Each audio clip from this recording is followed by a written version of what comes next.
Assalamualaikum warahmatullahi wabarakatuh.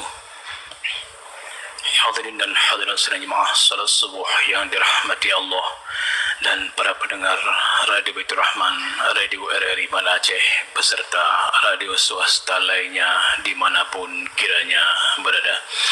Setelah kita melaksanakan ibadah salat subuh sambil kita beriktikaf, adalah kita bersama-sama mengikuti lanjutan pemantapan pelajaran hadis yang insyaallah pada subuh yang berbahagia ini kembali akan disampaikan oleh Ustaz Dr. Kiai Haji Muharrir Asyari LCMAG.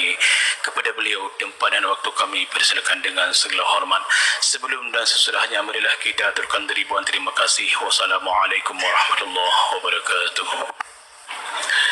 Assalamualaikum warahmatullahi wabarakatuh. Alhamdulillah, nahmaduhu wa nasta'inuhu wa nastaghfiruh wa na'udzu billahi min syururi anfusina wa min sayyiati a'malina. May yahdihillah fala mudilla lahu wa may yudlil fala hadiya lahu. Asyhadu an la ilaha illallah wahdahu la syarika lahu wa asyhadu anna Muhammadan abduhu wa rasuluh. Allahumma salli wa sallim ala Muhammad wa ala alihi wa sahbihi ajma'in, amma ba'd.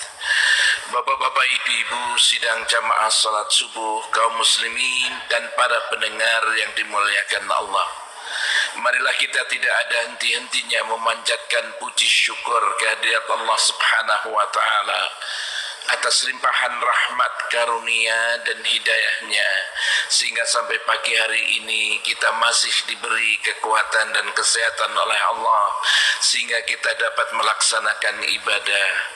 Dengan iringan doa, mudah-mudahan ibadah kita diterima oleh Allah Subhanahu wa ta'ala dan dicatat merupakan amal yang saleh insyaallah.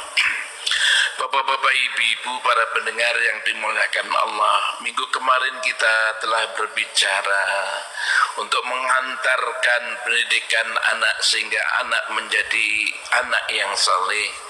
Kita berbicara dulu tentang pernikahan. Di antara manfaat pernikahan adalah pernikahan itu sebetulnya merupakan fitrah insani. Hal ini sudah dijelaskan dalam beberapa hal-hal yang menyangkut hal ini. Begitu juga dengan Al-Quran, begitu dengan sunnah tentang masalah ini. Pada pagi hari ini, pernikahan dilihat dari aspek sosial. Bapak-bapak, ibu-ibu, pernikahan mempunyai kemaslahatan sosial yang sangat besar. Di antara beberapa kemaslahatan sosial itu, pertama, pernikahan itu melindungi kelangsungan spesies manusia. Hal ini dikatakan oleh Allah Subhanahu wa ta'ala di dalam firman-Nya, wallahu ja'ala lakum min anfusikum azwaja wa ja'ala lakum min azwajikum banin wa hafadah. Surat An-Nahl ayat 72. Allah berfirman, wallahu ja'ala lakum min anfusikum azwaja. Allah menjadikan untukmu dari jenismu sendiri azwaja, pasangan-pasangan hidupnya. Wa ja'ala lakum min azwajikum banin wa hafadah. Dan dia Allah menjadikan untukmu dari pasangan-pasanganmu banin wa hafadah, anak-anak dan cucu-cucu, anak-anak dan keturunan. Turun Nabi Adam, kemudian Hawa, kemudian diadakan duanya dengan pernikahan. Kemudian setelah itu berkembang biak. Di dalam surat An-Nisa ayat 1, ya ayyuhan nas ittaqu rabbakum. Wahai sekalian manusia, ittaqu rabbakum. Bertakwalah kamu kepada Tuhanmu. Siapa Tuhanmu di sini? Alladzi khalaqakum min nafsin wahidah. Yaitu Dia Allah yang menjadikan untukmu dari diri yang satu, yaitu Adam. Wa khalaqa minha zawjaha, dan Dia Allah telah menjadikan darinya pasangan hidupnya, yaitu Hawa. Wabatha minhuma rijalan katsiran wa nisaa, kemudian tersebarlah dari keduanya ini rijalan katsiran wa nisaa, laki-laki perempuan yang banyak. Sampai sekarang penduduk dunia entah berapa. Dulu dari kakek satu, yaitu Adam dan Hawa. Begitulah pernikahan ini untuk mempertahankan spesies manusia. Sampai kapan? Sampai nanti. Sampai hari akhirat insyaallah. Sampai dunia ini berakhir insyaallah. Manusia akan tetap ada. Karena Allah sendiri mengatakan di dalam firman-Nya, dan tidak usah takut kita tidak bisa makan. Allah menciptakan makhluknya, Allah sendiri dengan Rahman dan Rahimnya memberikan rezeki dan fasilitas-fasilitas untuk manusia itu hidup. Tidak usah takut. Tidak usah takut kelaparan. Sekali lagi, Allah menciptakan makhluknya, Allah sendiri dengan Rahman-Nya menciptakan fasilitas-fasilitas untuk manusia itu hidup. Masih banyak yang belum kita gali.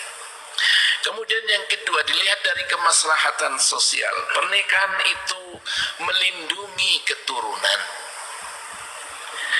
Melalui pernikahan, anak-anak akan merasakan bangga dengan pertalian nasabnya kepada ayah mereka. Jadi kalau seorang anak ditanya, "Nak, siapa nama kamu?" "Nama saya Muhammad." "Siapa bapak?" "Si Fulan." Jelas saya anak si Fulan, saya punya ibu namanya si ini. Jelas anak-anak bangga, saya mempunyai ayah, saya punya ibu. Inilah melindungi keturunan. Sampai kapan? Sampai nanti keturunan ini tetap ada. Kemudian yang ketiga adalah melindungi masyarakat dari dekadensi moral. Melindungi masyarakat dari dekadensi moral.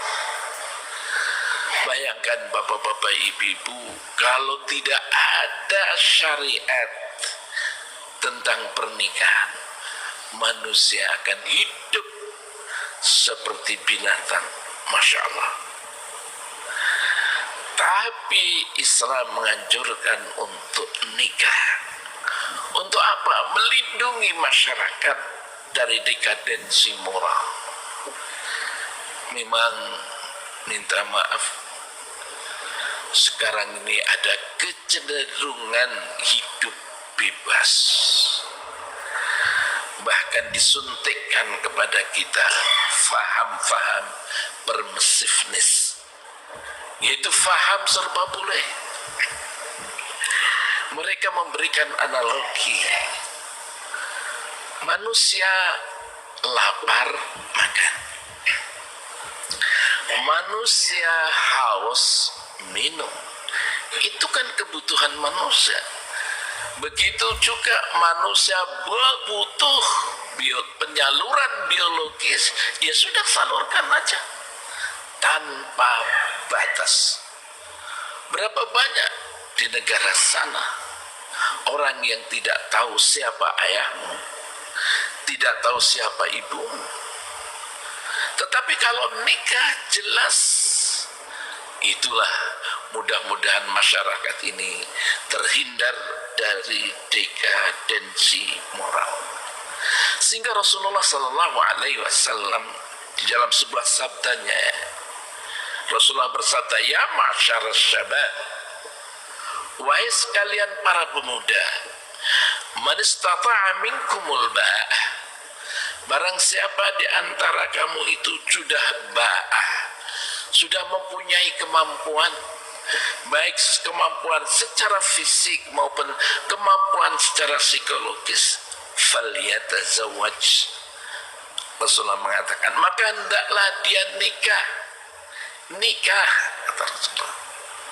Fa innahu aghaddu lil basar, maka sesungguhnya nikah itu dapat menundukkan pandangan, wa ahsanu lil farj, dan dapat mempertahankan farjinya, artinya dia dapat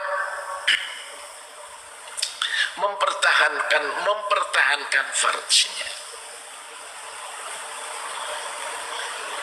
Faman lam yastati', barang siapa yang tidak mampu untuk nikah, fa'alaihi bis-shaum, maka hendaklah dia berpuasa. Fa innahu lahu wija', maka sesungguhnya puasa itu adalah merupakan benteng pertahanan diri. Rasulullah Sallallahu Alaihi Wasallam menganjurkan untuk nikah bagi para pemuda yang mempunyai kemampuan untuk nikah, baik kemampuan fisik maupun kemampuan psikologis. Nikah. Ya, saya punya ilustrasi, atau kita dalam hidup ini, dulu ketika masih muda, gelas pun nggak punya. Kalau makan pergi ke warung, setelah itu ya dibuang aja, lempar. Mau minumnya mana gelasnya, setelah itu nggak ada yang ngatur, seenaknya sendiri. Tapi kalau sesudah nikah, hidup bersama dengan istrinya, sudah mulai, bang, kita beli gelas ya untuk nanti tamu datang. Iya dek, beli. Bang, ini tamu nanti duduk di mana? Kita beli kursi. Bang, kita nggak ada tempat untuk berpakaian, ayo kita beli lemari. Tetapi kalau hidup sendiri, nggak pikir kadang-kadang seperti itu. Maka itu sebetulnya adalah bagaimana ini nikah melindungi masyarakat sekali lagi dari dekadensi moral. Kemudian yang keempat, melindungi masyarakat dari penyakit. Apa penyakit yang sangat bahaya dewasa ini, yang menyangkut tentang pernikahan ini? Kalau orang yang tidak, yang menyalurkan syahwatnya kepada siapa saja, hidup di dalam perzinaan, prostitusi, maka akan terjadi penyakit spilis, termasuk penyakit yang mematikan, yaitu penyakit AIDS. Ya Allah, dulu tahun-tahun 85, Provinsi Aceh adalah provinsi terakhir yang terindikasi ada AIDS. Ribut. Sekarang apa yang terjadi? Hampir seluruh kabupaten daerah ada. Bagaimana tersebar itu?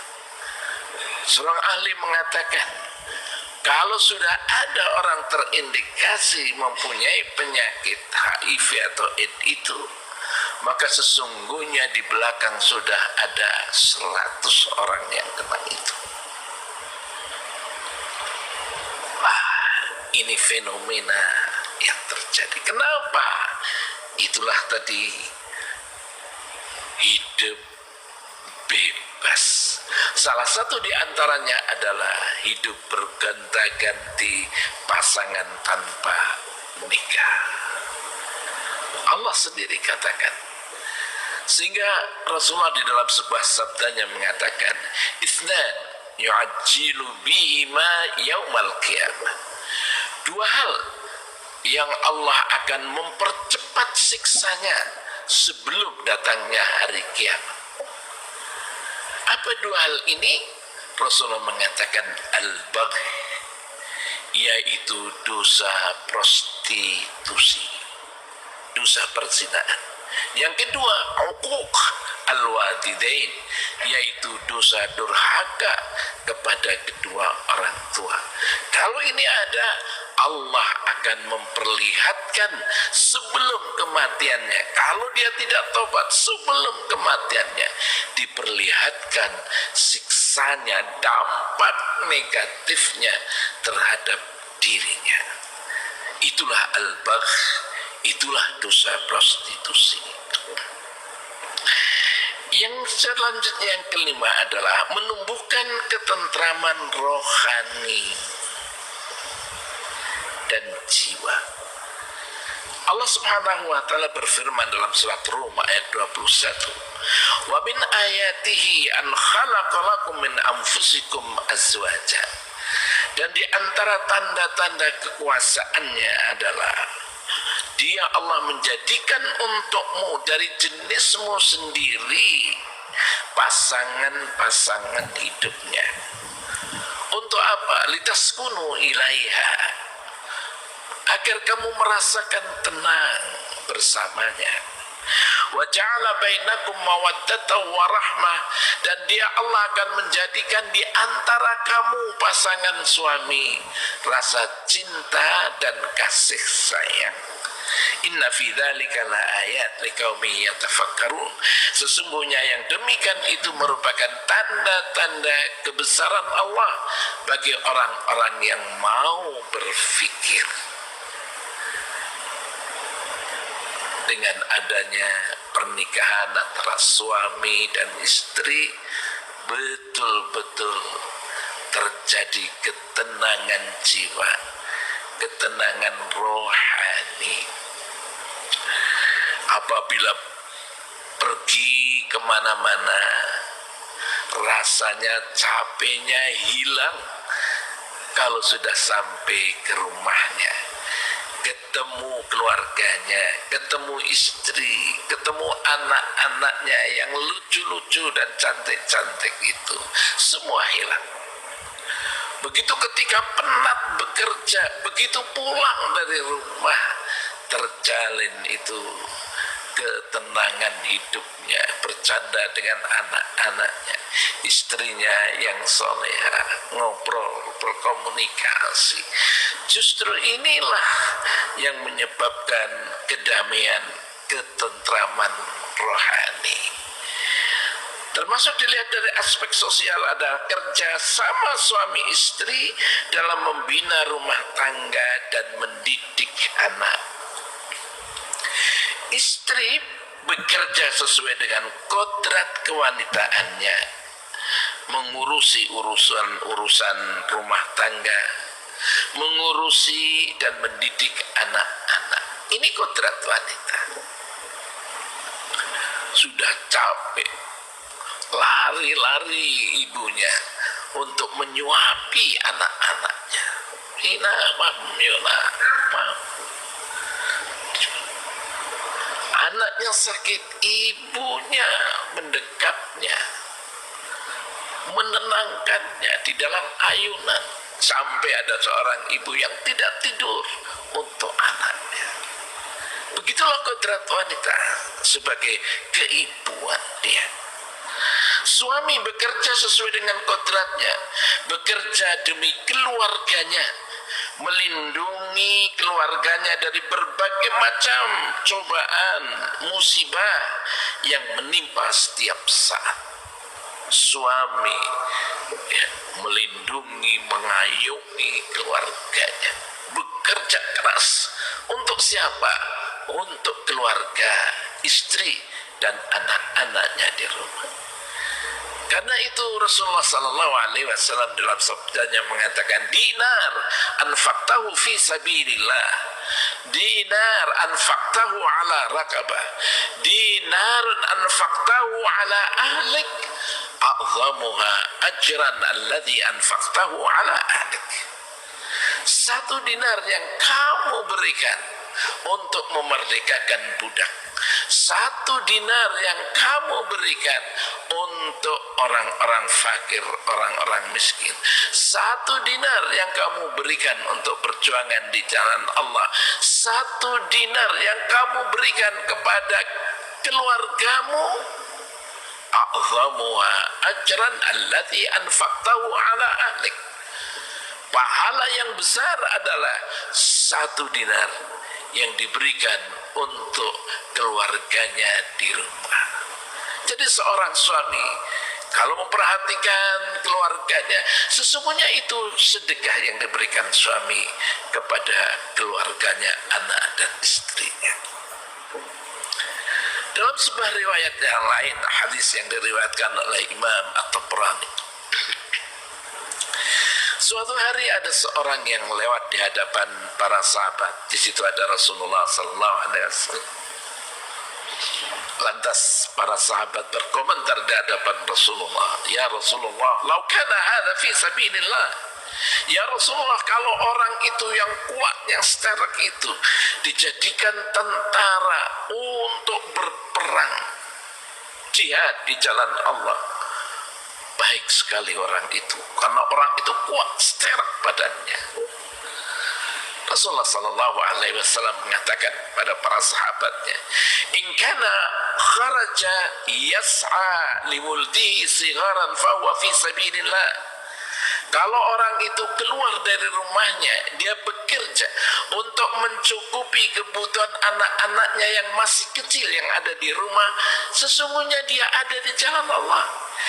In kana kharaja yas'a liwalidayhi syaikhaini kabirain fa huwa fi sabilillah. Kalau dia keluar dari rumahnya, dia bekerja keras untuk mencukupi kebutuhan kedua orang tuanya yang sudah sepuh, yang sudah tua, fahuwa fi sabilillah, maka dia ada di jalan Allah. In kana kharaja yas'a li nafsihi yu'iffuha fahuwa fi sabilillah. Kalau dia keluarnya untuk bekerja, mencukupi kebutuhan dirinya sehingga dirinya tidak menjadi beban keluarganya dan masyarakatnya, fahuwa fi sabilillah, maka dia ada di jalan Allah. Tapi Rasulullah menutup, in kana kharaja yas'ariyaan wa mufakharatan fahuwa fi sabilis syaitan. Tapi kalau dia keluar dari rumahnya, dia bekerjanya riyaan, karena riya, pamer, wa mufakharatan, dan dia sombong, fahuwa fi sabilis syaitan, maka dia ada di jalan syaitan. Jelas. Kemudian yang ketujuh, menumbuh kebanggaan rasa kebapaan dan keibuan. Dengan pernikahan akan menumbuhkan rasa cinta dan kasih sayang antara keduanya suami istri. Dan dari hati mereka akan terpencar sumber-sumber perasaan dan sentuhan yang lembut, yang sangat mulia. Hal ini sangat baik tentunya dalam mendidik anak ke depan, sehingga akhirnya mewujudkan ketenangan dan ketentraman. Inilah menjadi seorang bapak, menjadi seorang ibu. Tunjukkan kebapaannya dan tunjukkan keibuannya. Inilah yang diharapkan dengan sentuhan-sentuhannya nanti membesarkan anak-anak kita. Sidang jamaah salat subuh yang dimuliakan Allah, inilah hikmah pernikahan dilihat dari aspek sosial. Karena itu Islam menganjurkan untuk melangsungkan pernikahan, karena besarnya manfaat dilihat dari aspek sosial ini. Sehingga Rasulullah mengatakan, mastafadal mu'min ba'da taqwa Allah azza wa jalla khairan lahu min zaujatin salihah. Tidak ada bagi seorang mukmin setelah bertakwa kepada Allah kecuali dia itu mempunyai pasangan hidup yang salihah, mempunyai istri yang salihah. Jadi setelah takwa seorang mukmin, apa harapannya? Mempunyai istri yang salihah. Apa istri yang salihah itu? Karakteristiknya, ciri-cirinya. Selanjutnya Rasulullah mengatakan, in amaraha ata'athu. Apabila suaminya memerintahkan kepada istrinya, ata'athu, maka istrinya mentaati perintah suaminya. Tentu suami perintah dalam ruang lingkup ketaatan kepada Allah dan ketaatan kepada Rasul. Tapi kalau suami memerintahkan untuk kemaksiatan, la ta'ata li makhlukin fi ma'siyatillah. Tidak ada ketaatan terhadap makhluk kalau dia itu memerintahkan untuk bermaksiat. Kalau dalam ketaatan, maka wanita untuk taat kepada suaminya.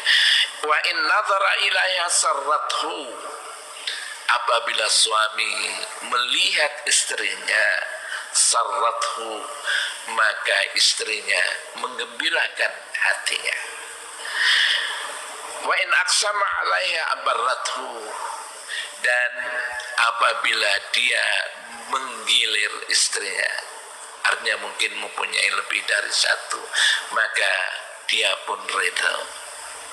Wa in ghaba anha hafizathu, apabila suaminya tidak ada di rumah, maka dia menjaga kehormatan dirinya, hafazathu fi nafsiha, menjaga kehormatan dirinya, wa malihi, dan menjaga harta suaminya. Inilah ciri wanita yang saleh, bertemu dengan suami yang soleh. Dua-duanya akan menjadi dasar bagaimana nanti keturunannya akan didiknya sehingga menjadi anak yang soleh, tumpuan keluarganya. Wabillahi taufiq wal hidayah. Assalamualaikum warahmatullahi wabarakatuh.